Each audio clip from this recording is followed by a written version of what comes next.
भगवान बुद्ध आत्मज्ञान की खोज में तपस्या कर रहे थे। उनके मन में विभिन्न प्रकार के प्रश्न उम्मद्य रहे थे। उन्हें प्रश्नों का उत्तर चाहिए था, लेकिन अनेक प्रयासों के बाद भी उन्हें सफलता नहीं मिली। वे आत्मज्ञान की प्राप्ति के लिए कठोर तपस्या करने लगे। अनेक कष्ट सहन किए, कई स्थानों की यात्राएं की, परंतु जो समाधान उन्हें चाहिए था वह उन्हें मिला नहीं।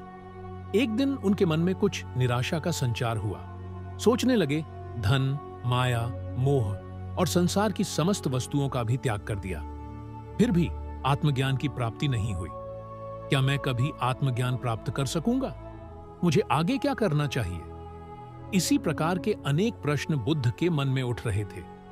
तपस्या में सफलता की कोई किरण दिखाई नहीं दे रही थी और इधर बुद्ध ने प्रयासों में कोई कमी नहीं छोड़ दी थी।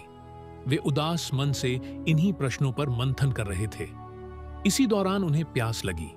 वे अपने आसन से उठे और जल पीने के लिए सरोवर के पास गए। वहां उन्होंने एक अद्भुत दृश्य देखा।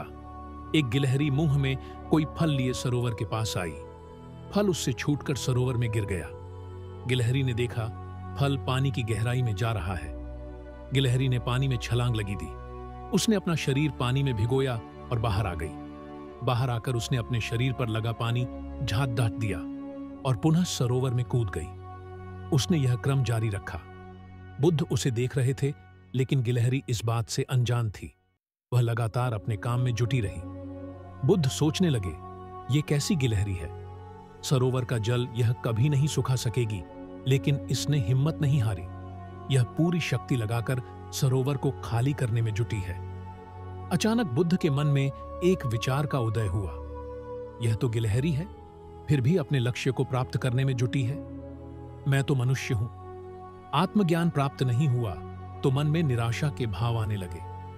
मैं पुनः तपस्या में जुट जाऊंगा। इस प्रकार महात्मा बुद्ध ने गिलहरी से भी शिक्षा प्राप्त की और तपस्या में जुट गए।